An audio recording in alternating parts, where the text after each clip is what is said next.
Our webinar today is on building pathways to career connection and choice. And I'm Edith Juguna, and I'm the network director.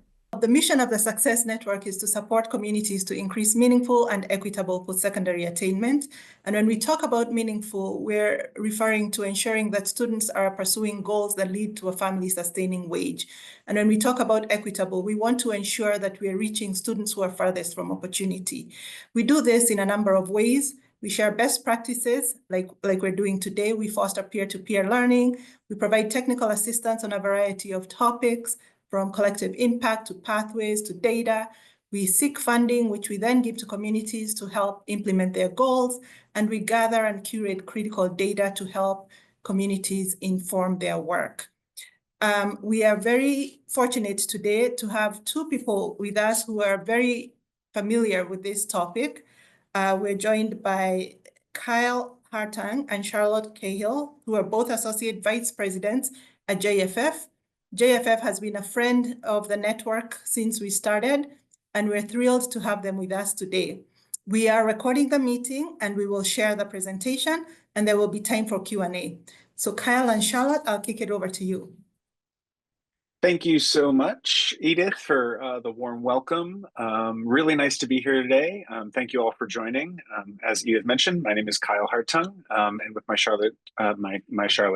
colleague Charlotte. Want to say hi, Charlotte?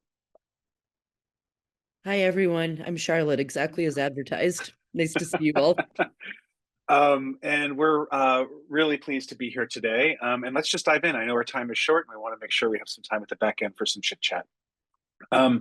Really quickly, for those of you who are less familiar, a little bit about JFF. We're a national nonprofit organization. For over 40 years, we've been focused on driving transformation of the United States education and workforce systems to realize economic success for people, for businesses, and communities. And as Edith mentioned, Charlotte and I co-lead a national body of work called Pathways to Prosperity. Since 2012, this work has been thriving, and we've had the opportunity to partner with federal, state, and regional leaders in 32 states, including Illinois, and over 150 regions across the country to focus on the design and scaling of best practices and innovations in education and career pathway systems.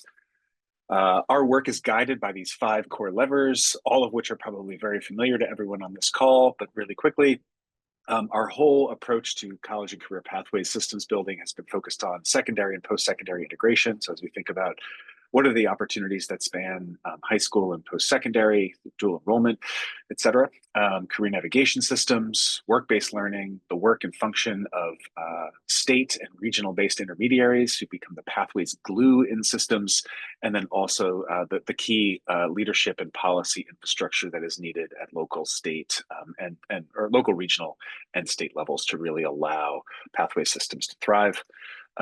It's a little snapshot of this broad coalition we're a part of as we think about championing a shared vision. And this is part of what that work is.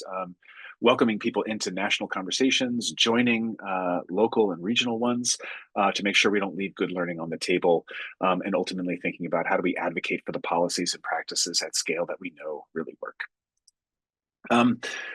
What we want to talk about here today is what we've been up to and looking at the work of Illinois, both historically, but also looking into the future. How do we rethink the outcomes that we seek in this work that we're doing?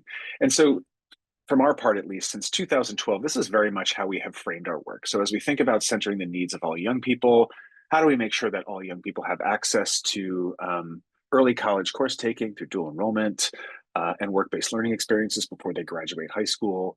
How do we focus on the attainment of post-secondary degrees and credentials that have value and currency in the labor market? How do we focus on access to good jobs and ultimately create systems that allow for young people to pursue further education and expand their career opportunities over time as the passion drives them? Increasingly, though, we've been thinking about this is very much the work on this model. I want to talk through this lens a little quickly around this idea of dual transformation. So A here is very much about strengthening today. What are the practices we know? What are the best things that we have to bring to bear on the way that schools and work and systems are organized today? But also, how do we think about simultaneously what it looks like to create tomorrow? So how do we both leverage what we have access to today, but not lose sight of the fact that we're not really seeing the outcomes we'd like to see at scale? And so what does it really look like to drive toward transformation and reimagine these systems altogether over time? And we can do both of these at the same time. It's not one or the other in the way that we frame this work. Increasingly, we're concerned that we've maybe focused on not the wrong things, but are we focused on all the right things all the time? As we think about the outcomes of pathways, we often focus and center on things related to attainment. But are we designing systems that are really getting to some of these bigger ideas as we think about wealth building and economic security for young people? How do they develop new forms of social and professional capital through their work and learning experiences? How do we ensure that what we're striving for them to hold are choice-filled lives and not be faced with a series of binary choices, possibly too early in their development? And how do we design systems that are really shifting the burdens from individuals to the systems and institutions themselves? And what's in our way as we think about all these things? Well, the systems the legacy systems that we're currently working in and working to transform and improve, they were really designed to do these things very well. And so it's not about asking people to take on more, but really about asking us to think about how do we reimagine the work that we do in those contexts. The strategies that we've historically had have not really been designed to advance these other types of outcomes. What is it that the adults in the room, the adults on this call, need to be thinking about and doing differently? And how do we make sure we're engaging all of the right voices? So certainly activating youth and family voice, but what about a broad range of practitioners who have insights and understanding about the unique needs of young people and the economy today? What do we think should be true? Well, we want adolescents and young adults to have choice-filled lives and really opportunities to move through multiple pathways over time. How do we design systems with no dead ends or wrong doors? We're going to unpack a little bit of these as we go through the presentation today. And ultimately, the types of positive relationships that will allow young people to feel grounded, um, developing a sense of agency and knowing that they have access to opportunity and resource that is really meeting them where they are and helping them find and chart a path forward, recognizing the complexity and the nuance really required to do that. And so with that, here are a few things that we've been thinking about a little bit differently, and I'd like to turn it over to Charlotte to get us started. Thanks, Kyle. Hi again. So we have in our work for this year identified three what we're calling priorities that we think can really help us get to some of those outcomes that Kyle was talking about, and ultimately to this like big frame around career connections and choice. Um, and so we'll walk through each of these priorities individually. We have a LinkedIn article if you want to go read all the things about all the data behind these, but we'll talk through these a little bit here today too. So next slide. As we think about job quality, we know that economic security is incredibly important in all of this, and that, right, wages are not the only way to think about job quality. There are other kinds of compensation at play, like benefits and so on, but also really thinking about other aspects of jobs, right? There's stability, there's opportunity for career advancement. There's real opportunity for, as we think about the culture of workplaces, for a strong workplace culture, for workers to have a voice in shaping their work and workplaces. And finally, thinking about um, really kind of different elements of workplace health and safety and so on. So we'll dive into this a little bit more, but just wanted to start with that. But starting really on this question of wages, right? So fewer than half of workers between the ages of 25 and 34 in the US have good jobs, defined in this data as jobs that pay more than $35,000 a year. There are significant racial and ethnic disparities as we look at those gaps. And in every case, young women earn less than their male peers. So lots of work to do as we think about this, and even just starting at right that basic level of job quality, meaning decent wages, let alone the kinds of wealth building opportunities or genuine economic security that Kyle was talking about. There's a lot for us to be thinking about and focusing on here, which is one of the reasons we've chosen this as a priority. Next slide. So JFF has developed this job quality framework. QR code is on the slide, but that gets into a lot of those distinguishers that I was just talking about in terms of quality jobs. So, really wanting to start always with, yes, does this job offer living wages? As a kind of first cut at thinking about that, but also wanting in, as we think about what it looks like to design pathways that are really getting young people to meaningful careers, thinking about all of these other elements of job quality as well. Next slide, please. So, as we, one way of sort of digging into this question of job quality in a little bit more detail, we took a look at three industries in which we commonly support the development of pathways all across the country. So those are IT, healthcare, and manufacturing.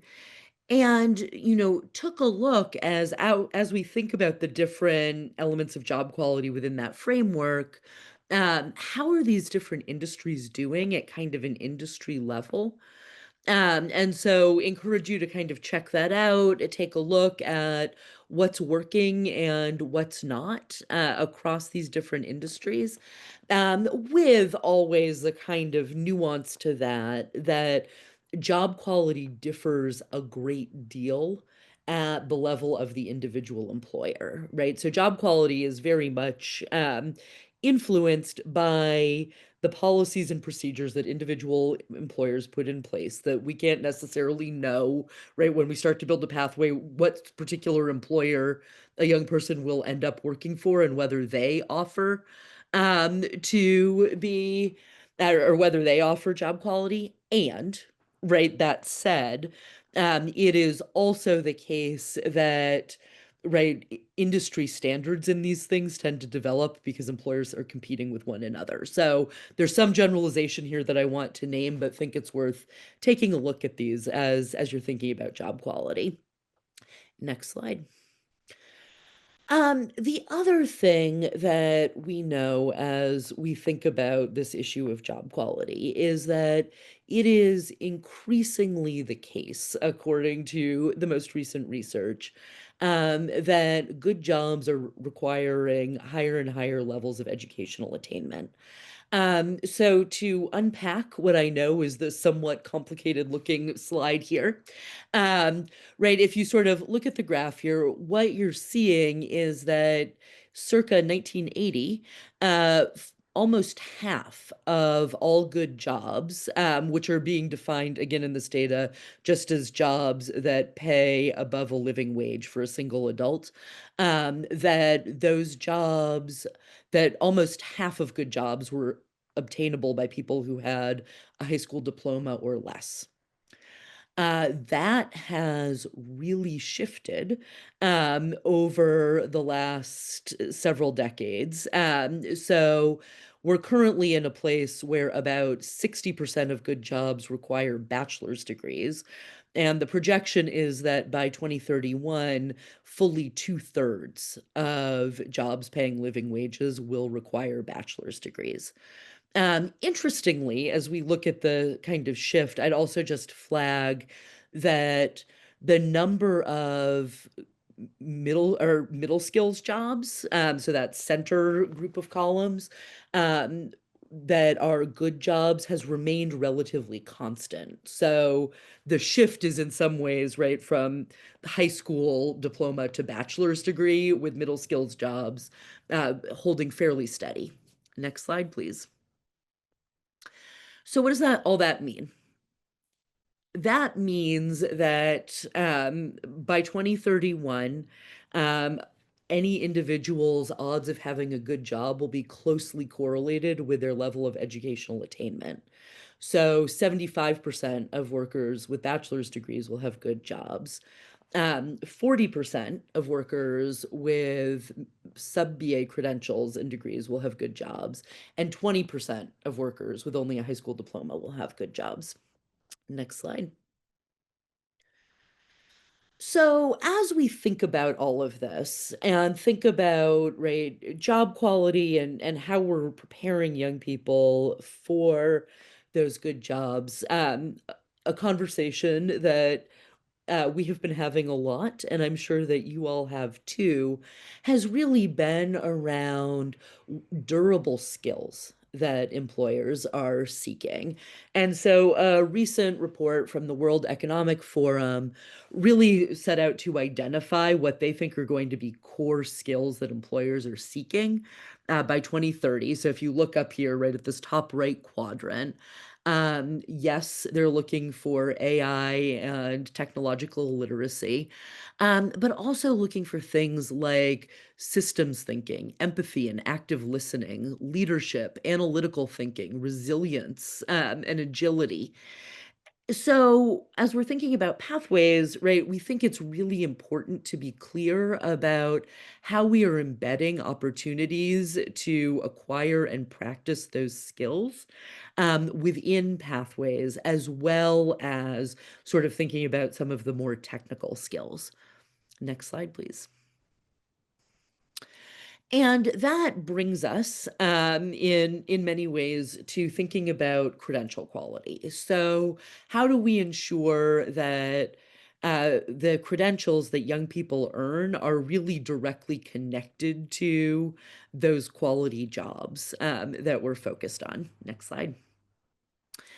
And right, this is a tricky problem to solve, in no small part because um, it's something of an understatement to say that there are a lot of credentials out there, right? There are, in fact, over 1 million credentials, and this was as of account by Credential Engine in 2022.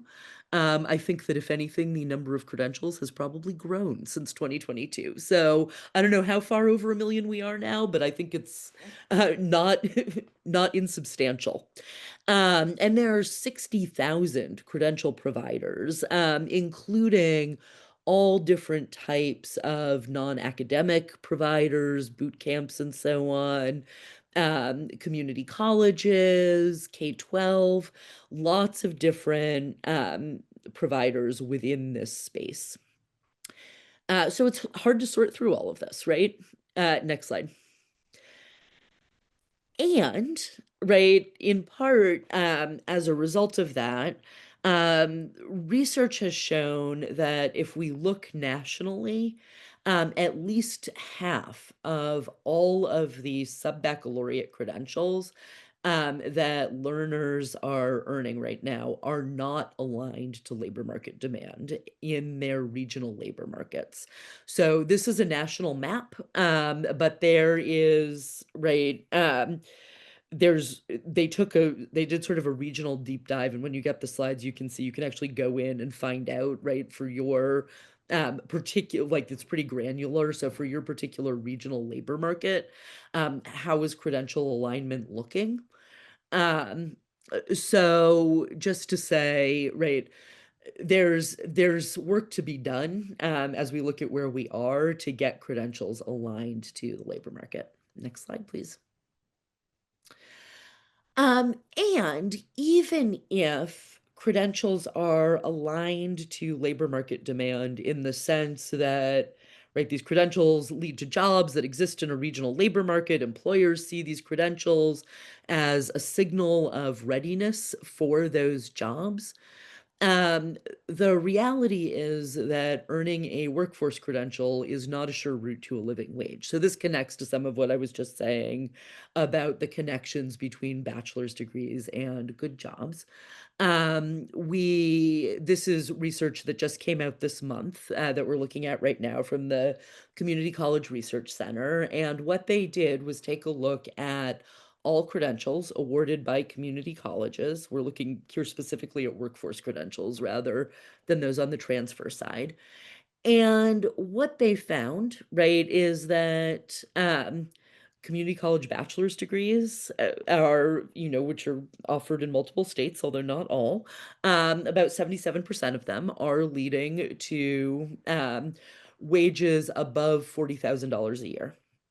At the associate's degree level, about half of degrees are leading to wages above $40,000 a year. Things get a little bit more dicey as we start to dive into the certificate data, where fewer than half of certificates are leading to wages over $40,000 a year. And if you're sort of wondering as you look at the data, like what is a short certificate versus a long certificate?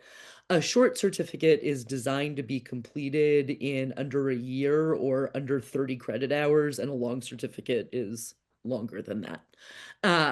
So again, just as we look at this data, lots to consider in terms of how we're really building pathways that are incorporating certificates that are going to make a difference for young people. Next slide. And part of what is happening here as we continue to sort of try to make sense of the landscape of credentials is that we know that employers who are seeking credentials are often doing so in combination with different degrees. And that is particularly true for employers who are hiring job candidates who have associate's degrees, which is that green line up at the top. They are often looking for candidates who have both an associate's degree and a certification. So as we think about pathways design, something that we are increasingly trying to get clear on is how to design pathways that offer young people opportunities to earn, right, not just a single degree or credential, but really kind of a package of degrees and credentials that employers are seeking. And that can be really challenging in one study of California, not Illinois, but just to say, right, they took a look at how many students in the California community college system, which has 110 colleges in it, were earning more than one credential. In other words, were like stacking credentials along a program of study. The answer was 5% of all students who earned stackable credentials actually stacked them. So how do we get really intentional about that in the design of pathways? Next slide. And here are some other things that we know. Yeah, we know that Black and Latina students are more likely than white students to earn certificates rather than associate's or bachelor's degrees. As we look across the labor market outcomes of all certificate programs, they are very mixed. A lot has to do with kind of the industry, and we know that short-term credentials are more highly valued in some industries than in others. Healthcare is an example of an industry where, right, where they're very highly valued and in fact are needed to get your foot in the door for lots of different jobs. But so program of study and occupation make a big difference in this. And even so, there are significant racial and gender gaps in terms of the labor market value of certificate programs for students. As I was just saying, we know that one solution to this can be stackable credentials. But that short-term credentials are often not stacked in practice. They are held right now by a relatively small proportion of the workforce. And in fact, most stackable credentials are held by people who already have degrees. Next slide. So what are we going to do about all of this? The first thing is to get really clear on thinking about quality in terms of short-term credentials. So yes, pathways should incorporate credentials that are closely aligned with labor market demand, that are industry recognized and portable. So in other words, not a credential offered by just a single employer or recognized by a single employer, but one that really can support advancement across multiple employers in an industry. Um, Credential programs that offer direct connections to employers, such as through work-based learning, tend to have stronger outcomes than those that don't. We all know work-based learning is really powerful. Credentials should be stackable, even as we work to figure out how to improve the rate at which young people actually do go on to stack those credentials. Um, it's also really important for credentials to be clear about and transparent about the competencies that a particular credential demonstrates, and to be clear both with, right, like, is that clear to employers, but also is it clear to young people, right, what they're getting out of these credentials and the skills that they're acquiring. And we need so much more data on credentials. The data on credential outcomes right now is very limited. And we need more to understand which credentials are really working for students. And we need it to be disaggregated data so that we can really understand the extent to which credentials are contributing to more equitable access to good jobs. Next slide. And right, if we just keep talking about job quality and credential quality, we're going to miss out on a lot of what's really important as we think about supporting young people in um, sort of getting to choice-filled lives in which they have agency and autonomy, to make decisions not just about their careers, but about other really important aspects of their lives. So with that, Kyle, I'll turn it back over to you to talk about this one. Yes, thank you, Charlotte. And just want to put a little nuance to this conversation, especially as we think about this space between, as we hear about how do we move ultimately from a conversation even about surviving or striving and more toward thriving, which is obviously not just about wages, but about a much more complex ecosystem. So this third leg of the stool that we're focused on this year around connections, as we think about that, this work also needs to yield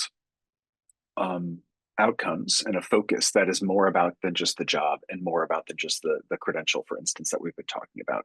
But what are the deep relationships and networks and real choices that young people are developing over time, and across time and space, essentially in a pathway system that really allows them access to not just make connections, but to feel and be connected. And part of this thinking is really born out of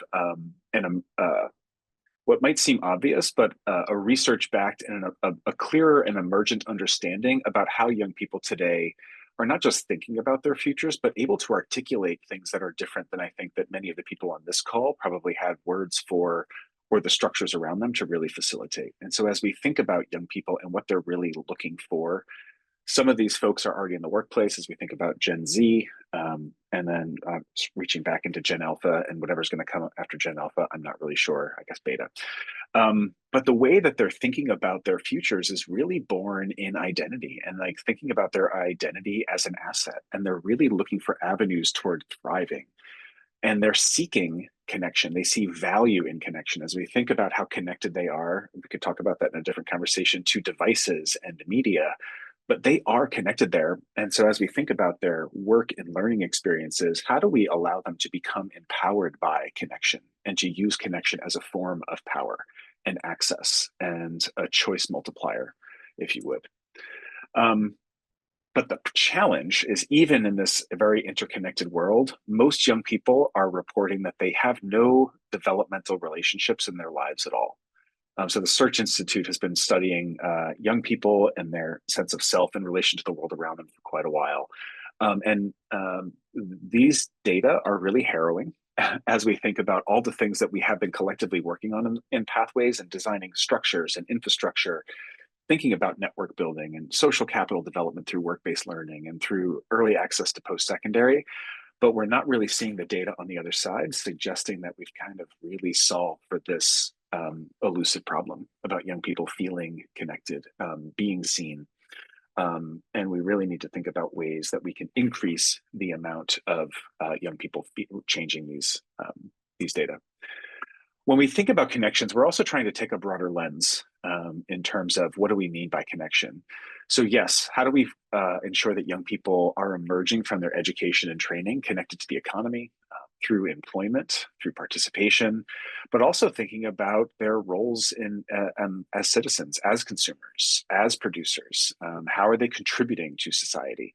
So connection is not just about it's as much about contribution as it is about sort of threading the needle between and among others.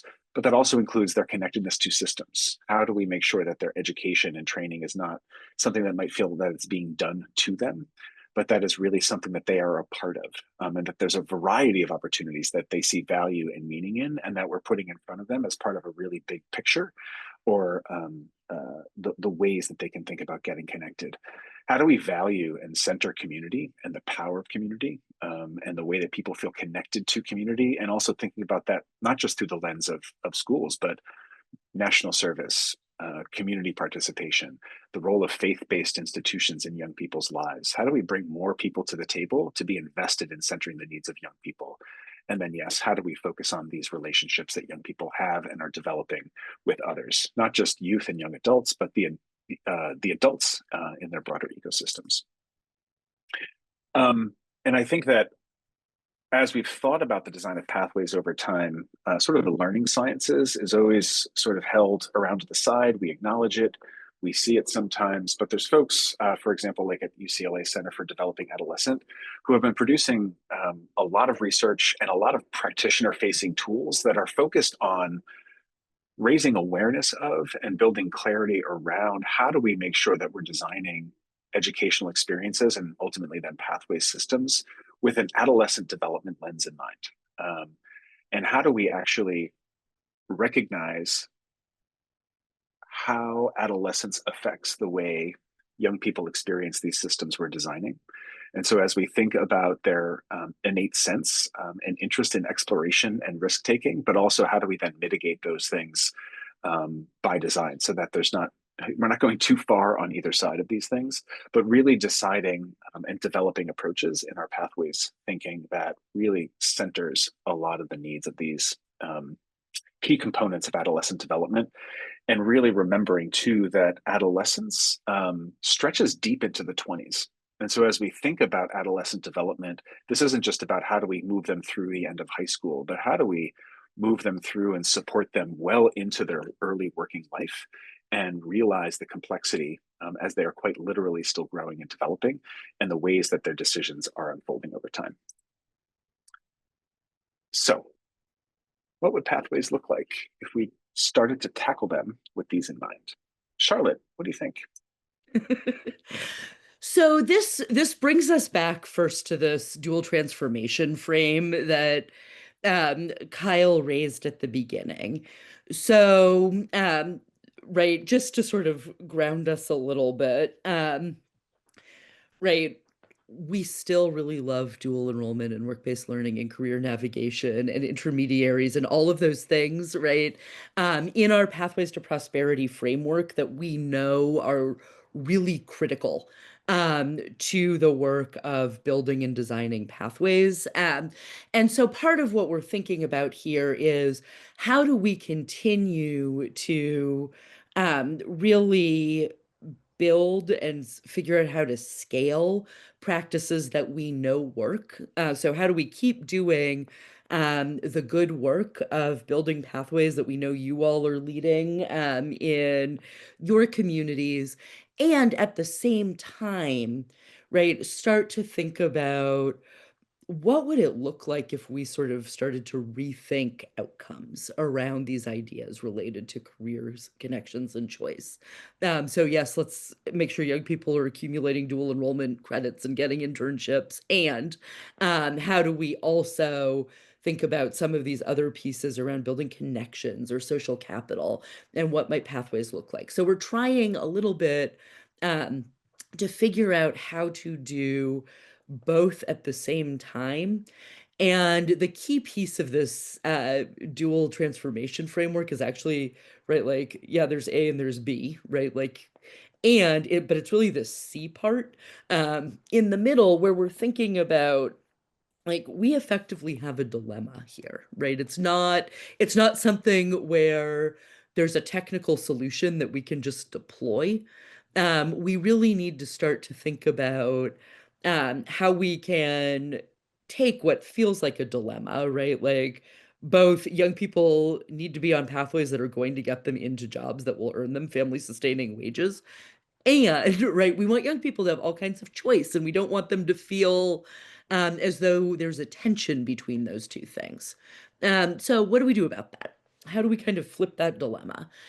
And we think that the first piece of that really has to do with identifying and for all of us as folks who are working on pathways, to think about how to identify and address some binaries that have been sort of persistent in pathways work and conversations. So it's right, young people shouldn't be making choices between rigorous core academics and CTE courses on the community college end. Like, how do we start to think breaking down what we know is a very long-standing barrier between the credit and non-credit sides of community colleges in all of this? How can we sort of get out of and ahead of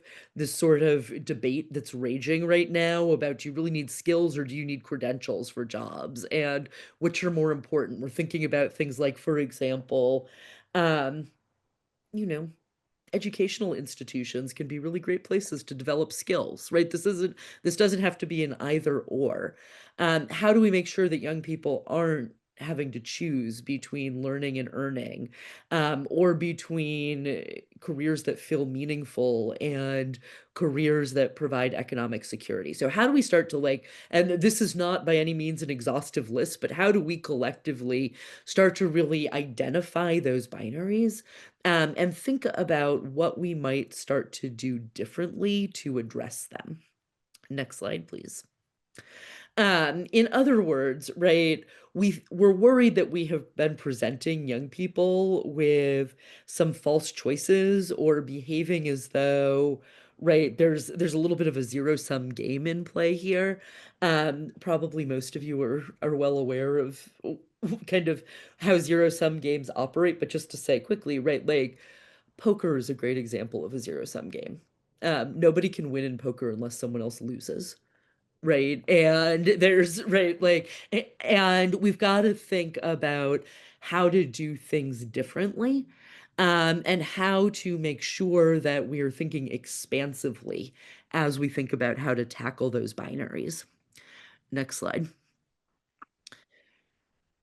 So we started to play around with this idea of um, pathway systems that don't have any dead ends or wrong doors. So as we think about all of the sort of options that are ahead of young people as they look beyond high school, they've got, right, they could go straight into the workforce. They could earn short-term credentials. They could earn associate's and bachelor's degrees. They could participate in apprenticeships that are bringing many of those things together, right? And how do we start to build pathways that genuinely offer all of those opportunities and offer opportunities to do those in any order as it makes sense for young people? So as you look at the slide, There's a lot to take in, a lot of complexity, and this is only a representative sampling, right, of potential pathways in this system. It's not by any means an exhaustive list of all of the ways these things could be ordered and structured. But, right, we were sort of thinking of this as a starting point for thinking about, right, kind of what would it look like to have pathways with no dead ends, where you have all of these options available. So thinking a little bit instead of this construct around multiple pathways, which are still suggesting like, yes, young people can choose one of many pathways. How instead do we build one pathway that offers multiple options? And then we created this slide. We were like, well, it's confusing, but that's fine. Right, because we're trying to get to some of the complexity. But the other thing I'd just say as you look at this slide, right, is all of these pathways are still operating in a way that is linear, which is correctly reflective of how a young person might experience this, right? Like we do move through things and are bound by time and space in our lives, right? And so, like, yeah, you move through these things in a way that feels linear, but that doesn't mean that the pathway should be linear. And on top of that, all of these pathways are operating in a way that is not just linear, but in parallel to each other. So we didn't love that either. Which brings us to a map of downtown Boston. And so Kyle and I both live in Boston, and um, right, if you look at this map, you start to get a little bit more to, oh, look, right, if we're going to like extend this metaphor about pathways as roads, right? And yes, we talk about on and off ramps. That's still, right, a little bit in the vein of um, like on and off ramps bring to mind a highway, which is very excellent at getting you from point A to point B very speedily. But you can really only travel in two directions on a highway, right? If you think about instead how like cities and towns are constructed, you actually have lots of different options from getting to point A to point B.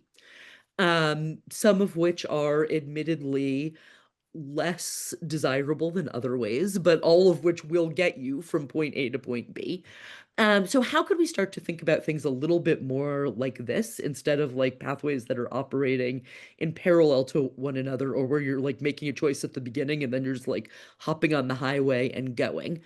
Now, that said, right, like Boston, it is an urban myth that Boston streets are all paved over colonial era cow paths. It is not an urban myth that we all navigate using Dunkin' Donuts. But right, like if you look at the map of Boston, like you see, like right above the P in pathways here, there's Pie Alley. It's a little dead end. That's kind of a problem, right? So this is still not a like fully no dead ends system, but it's getting closer to more options. And I grew up in Boston. I live here again. But there were some intervening years where I lived in Chicago. And if you think about the map of Chicago, next slide, please, right? What you get to is um, something that has better urban planning than Boston does. I remember moving to Chicago and being completely blown away by the discovery that somebody could tell me their address and I would have a vague idea of where in the city that was located. Like, you can't do that in Boston unless you happen to already know where the address is, right? And so, if you think about sort of building out pathways with strong kind of navigational supports and systems, right, it gets us a little bit more to thinking about urban planning as a way of considering how we could really design pathways within this no dead end system, and really think about careful design where if you are walking from, one end of the loop to the other and you happen to want, and you're like walking down State Street or whatever, right? And you're like, okay, but I want to get lunch and it's right like over on Dearborn, not a problem. You can detour and get back on your original route pretty quickly. And so how can we think about things more in that context? and develop an approach to building out pathways where pathways are deliberately related to and connected to one another. So, sort of, we were trying to then think about like, okay, so we don't like the zero-sum game metaphor, and apologies, we just like went all in on different metaphors. So we've got like public works and urban planning, and then we've got the zero-sum game. And we were trying to think about, right, like, is there another gaming metaphor? And what we came up with was, right, like, it's like, well, what if you were playing Chutes and Ladders, but there weren't any chutes?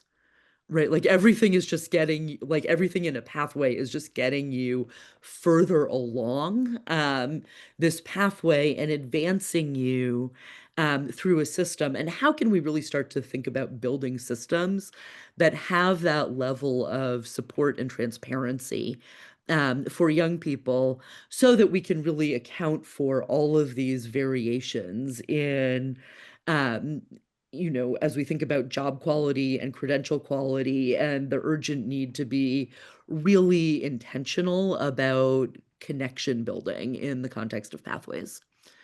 Kyle, I don't know if there's anything else you'd add there. No, we played with the idea of using the zero sum game and the poker, and then thinking about hacky sack a little bit, but we thought that that would be a little bit too divisive. So we decided to focus on the Chutes and Ladders metaphor instead of hacky sack. But we could revisit that with this group if you would like. We cannot revisit that. This is why we're not using hacky sack. No, nothing more to add. I know, Edith, I think you had some questions. I haven't been tracking the chat, and so I don't know if there are questions in the chat that you want us to circle back to, but happy to bring these slides down if we wanted to have a conversation. Sure. Thank you so much, Kyle and Charlotte, for very thought-provoking conversation. I don't see questions in the chat, but I want to provide an opportunity for anyone who has questions to either drop them in the chat or unmute yourself and ask. And while we're waiting for that, I do have some questions for you. So, the Success Network encourages communities to forge partnerships with stakeholders from different sectors, including employers, community-based organizations, secondary and post-secondary partners, to support students as they transition from high school into post-secondary. What are some effective ways you found for stakeholders to work together to ensure that pathways remain relevant and adaptable to changing market demands?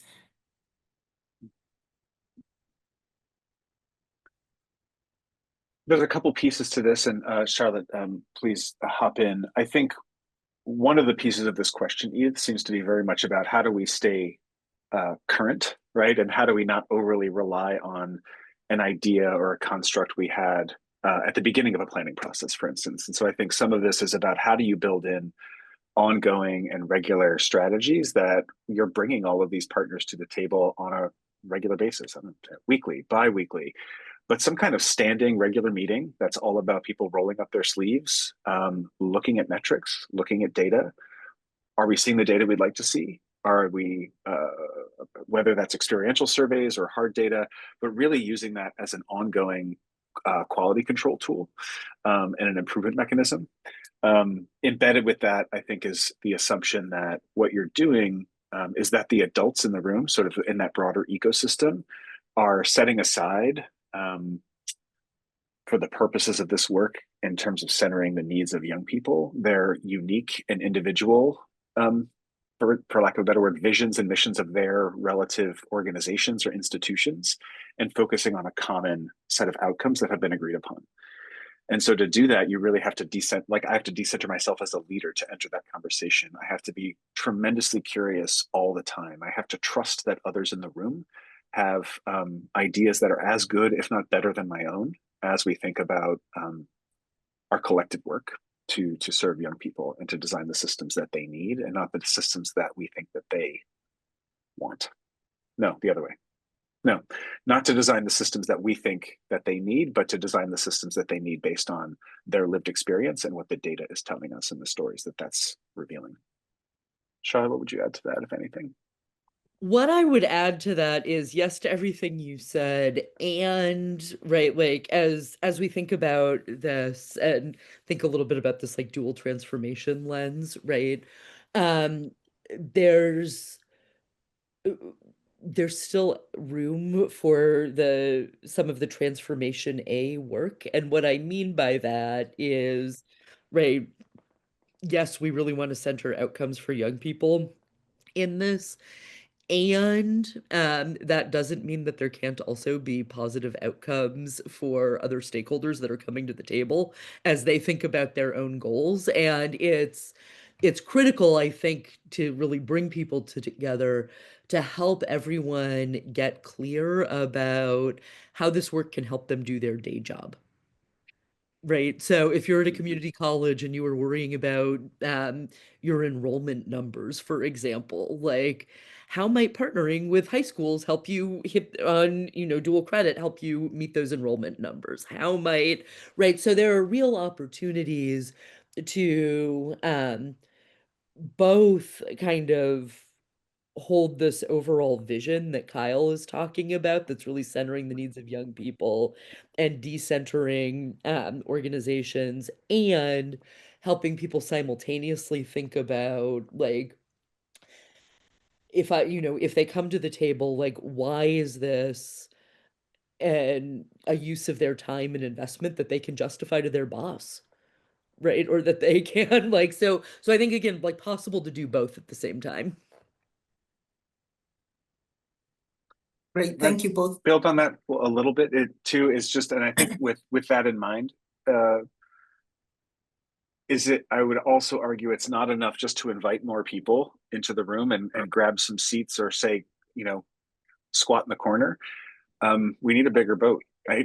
We need a bigger. I don't know which metaphor we want to use. We need a bigger table. So how do you actually create the structures that have that it's really clear that other people are welcome there and that their voice is valued and then they're not just being invited because they're supposed to be invited. How do you cultivate the relationships with all of those other actors and to exactly what Charlotte was saying, collectively help each other understand? I know there's so many metaphors happening today. We should have a cheat sheet, um, like a collective understanding of the win-wins that are involved for everybody. Thank you, and definitely appreciate the metaphor, so no need to apologize for that. Cassie, I see your hand. Please go ahead. Hi, I think that one of the regions you worked with originally in Illinois was the region that I'm in because our success network is called Aurora Pathways to Prosperity. And I feel like all of the folks that were part of that originally have turned over, retired, some of them are dead. And we're trying to bring this group back to life to mean something and be meaningful, but most of the people don't understand the history of it, that like Pathways to Prosperity, like wasn't something that we just made up. It was connected to all of you and to the work you do.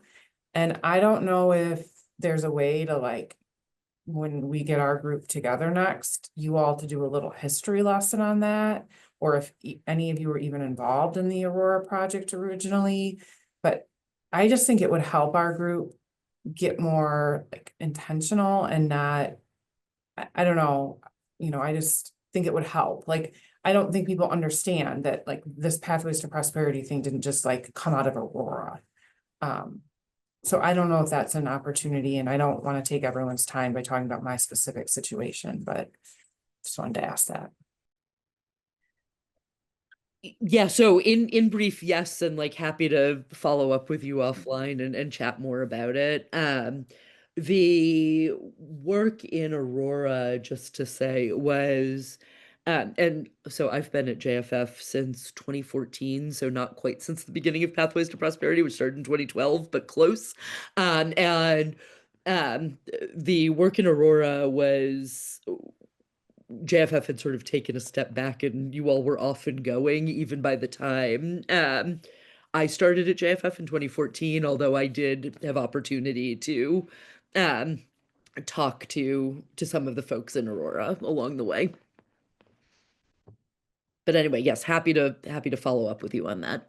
I put my email in the chat, Thank you. Charlotte. That's great. Love the idea of a history, a tour, and recalibration. It's great. Yeah. Thank you, Charlotte and Kyle, and thanks, Cassie, for the question. My next question is, what are some examples of where systems leaders are intentionally fostering the web of positive relationships that you describe as essential for young people to build their identities and contribute to their world? I think it's hard to find like one particular place that has really centered this construct. I think that, and that's not to say that people are not trying all over the place. I think it's really hard, and I think that we really focusing on this idea of connectedness and connection is, I would argue, part of the new horizon of this work. That being said, and to think of a place where they've been focusing on this slightly differently in the way that they're restructuring how they're working as partners, is that's the direction I'll go. There's a place in Colorado called the STERM Collaboration Campus. And this was born out of folks, kind of like we were talking about before, like the adults in the room, so to speak, literally rolling up their sleeves and saying, we need to start thinking and operating differently. So they designed a whole new strategy, essentially young people, it's very in line with like the ideas around the big blur. Starting in high school, students are taking all of their courses on the college campus. The courses are co-taught or taught either by college faculty and or employers. The course sequences are co-designed with employers. It has embedded work-based learning. Their degrees are articulated up through the community college. They can complete their bachelor's degree on campus there or matriculate directly into the state university system in Colorado. And when we press them on understanding, like, well, how did you get here? This must have been really hard. We want to understand how you overcame your pitfalls. And in every conversation, they were like, no, we just had some coffee and we realized this was the best thing to do. And so I do think that there are these bright spots in places where people are realizing that it is in the collective best interest for people to really start collaborating differently and testing things out and really thinking about the needs of young people. But in this case, it was about like, how do we support our regional economy? What is it that employers need? How do we reimagine the post-secondary experience so it's not so boxy or that it's not set up with false choices, but you can enter here and stay. But if you choose to leave, it's really easy for you to leave. And it's really clear how to get out of here and go into the next thing. That would be one example I'd put on the table. One other thing I'd add, and I just dropped a link in the chat. So some of you may already know of her, but if not, I recommend that you all check out the work that Julia Freeland Fisher has been doing on social capital in particular. And so I just dropped into the chat a link to a blog post with sort of an outline of work that she has been leading about how to really intentionally embed opportunities for social capital development within career-connected learning. So wanted to sort of like offer that up in general as a resource that may be helpful if you're thinking about like what it might look like to implement some of this in your own context. Great. Well, Kyle and Charlotte, thank you. I knew this would be provocative, and it definitely was, and has given us a lot of things to think about. Appreciate you talking about the importance of using data to inform decisions that are being made to support young people, importance of having shared outcomes as we work across different sectors. And there are so many other gems that I cannot highlight. But thank you very much.